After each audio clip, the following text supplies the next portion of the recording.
Should your BDD scenarios all be UI end-to-end scenarios? It's a logical question because a lot of the courses that you see are really focused on BDD and Cucumber and Selenium. It really feels like you need to do all of your BDD scenarios from the point of view of the user using a tool like Selenium or Playwright or Cypress. But is this true? Well, in fact, the way I like to see it is a thing called the lowest responsible level of testing. The lowest responsible level of testing is the lowest level where you can safely verify a piece of functionality and be confident that your scenarios illustrate that business logic correctly.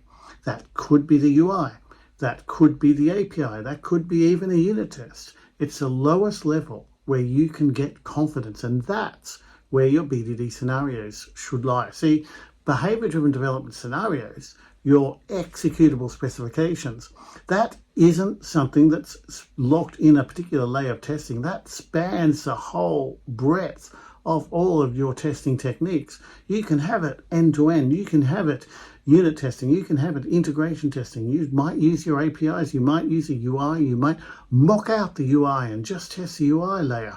There are lots of different approaches depending on what you are testing, what you are demonstrating. So the key thing is that your BDD scenarios need to be implementation neutral so that they can make a sensible decision about what level you want to implement that.